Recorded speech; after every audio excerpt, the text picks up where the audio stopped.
Welcome back to Mostly True Psychiatry with me, Dr. Mellon. We're learning about how to write notes in psychiatry. This first video is a lot of side information you need to know, see one in action kind of thing. The follow up will be going into the HMP in depth for the next video. I'll put links below for like a Google Doc. I'll put my text expansion snippet dot phrase list for you for psychiatry. The starter set is on the bottom again. I strongly encourage using these, and this is why. Just so you know, if you if you refuse to use anything else, you're going to write garbage notes. If you try to cut and paste out of documents, you'll have your follow-up note and your H&P male, H&P female, and you will lose all the information every time from previous visits. You'll be trying to remember stuff off the fly. It'll be written weird at times just because, or you'll have like rote memory things you're just typing out, and you're just wasting your own time. So here's how a follow-up note works for me in real life. So we got this patient, Mrs. XYZ. She's seen on the 18th. So this is the follow-up on the 19th. It's an in-hospital stay, whatever. So I say this patient was seen 118-22. I typed in 3 letters. For me, it was semicolon F and U follow-up. Today's date will be 119-21. So now I've got things written in a note format that I can use quickly and accurately, and it has real information that's helpful for me. I want another medication history. I want another biopsychosocial. I don't think that is a negotiable piece of information. So I just search and find it. It's color coordinated. I highlight over it until I finish that section. I pop back up to where my other at the beginning of the note. I highlight my 2 stars, Control V. Now I have my psychotropic medication history for the patient, which drugs they are on, what it was like. I got the biopsychosocial up to this point. I need my last note plan because I need to know what I did, and so that I know what I'm doing going forwards. So I cut and paste that. So now I have a plan, and then I need to also put this in for the plan for today. They're started. There. I just prepped. I have a patient and they're prepped. If I'm doing 10 patients a day in residency or whatever for third year in clinic, this takes me 10 to 12 minutes and all my patients are prepped. It's very, very fast, 15 on the outside. For follow-ups, obviously, H&P is all different. Now that I have a new patient and I've got I'm seeing him for today, my biopsychosocial, most of my note will be dumped up here, and things that are changing, like volunteering twice weekly for puppy hugging, whatever it is, don't care. So, but things that I want to keep track of in their stuff, their therapy, they're still seeing this person or whatever. If this So lots of stuff when I'm just talking to them, I can just put those little points of reference into the biopsychosocial. Today on interview, this is just my space for legal garbage and for following the issues I'm treating with medication. So it could be like MDD is negative right now. They're doing great. Their insomnia is negative. The medication's working. I can't spell. There we go. And they say they're stable. They don't want to change meds. Just for a quick, easy example. Boom. That part of the note's done. How are you doing today? Great, sure, whatever. And we do the famous euthymic. And then for the plan today, so we're treating them are for low mood and difficulty with sleep onset insomnia. We said they're stable. I don't want to change a lot, so there's a stable plan. Jump up, if it changed, you just add what you're doing. So maybe increasing search range from 150 to 200. That's the note. Rule note maybe takes 5 extra minutes, depends on what's going on. But they're done when the visit's done. It doesn't take that long. It's not that hard. So that's basically how notes should look as you're going. Is those follow-ups. Let's talk about general information on notes. So what is the purpose of note writing? It's specific. It's not for entertainment. It's not for fun. It's not to show how good of a writer you are. You're not going to read your own note later, much less you're attending, honestly, or anybody else. The patient won't even read it. So purpose of notes is to validate your diagnosis, to rule out the other diagnosis on why you believe it's the one you are, or to give evidence right now there's a differential and we're not sure. It's to maintain your medication history. What medicines have you done? What was the response? They had a side effect, or it did great, or they just stopped, and so we don't know. Maintain a history of important labs or imaging. If the person's had a stroke and that's important, then you got to have that imaging in there and just keep it so you have it. Or if they're being treated for being bipolar 1 and they're on lithium, you want to know the last trough level when it was done, as well as their creatinine function, TSH, that kind of thing. Notes are so that other doctors actually can read it, right? So that this one is to share information with other doctors. If you're consulting or just for family medicine or some general med doc wants, it's their patient and they want to be able to read your notes. So you don't want to write something that's weird, all caps, 19 extra sections that they don't understand, assessment plans in the middle, like it just doesn't make any sense. It's also that your notes are to provide information for the insurance company. There's just certain things that you'll want to include in it, which are kind of in my default one, so that they will pay for it, right? And they're going to challenge you. Your CYA, cover your rear end legal statements, because I always suggest putting those kind of things not anywhere in your note that's readable. I would put mine at the very end after I've done my assessment plan and everything, so people will quit reading and don't care. They saw the plan, they don't care anymore. You don't care anymore, it just needs to be there. Did you check your PMP? Did you give them safety stuff? Like you talked about the benefits and alternatives, possible side effects, etc., that kind of thing. Just put it at the end. Like it's not worth taking up space. From my experience, people do not maintain a medication history or always have a good way to see the labs and imaging that are important. I don't see doctors do it well, and that's part of this teaching is so that you do better than we do. So medical school taught you the SOAP format, right? So it's SOAP, subjective, objective assessment plan.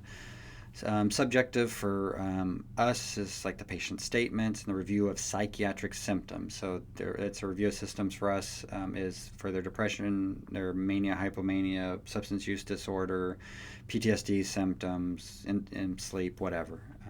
It's whatever they're telling you, and it's your review of the psychiatric problems. So what's good about the SOAP format? So it's easy to teach in medical school. It's very concise. It's widely used in medicine, so that actually makes it easy for other doctors to read the notes, which is really helpful. It's a good format when you have definable problems, cough, hypertension, that kind of thing. It lends itself to addressing those issues well. What are the problems with it? Well, one of the problems is the psychiatric review of systems, that in that subjective section, is super unwieldy. If you want to include it, there's not even like a place really where you'd put a biopsychosocial. So they always like to promote it and feel good, huggy about it, but they don't even give you like a note format that really makes sense to put that in there.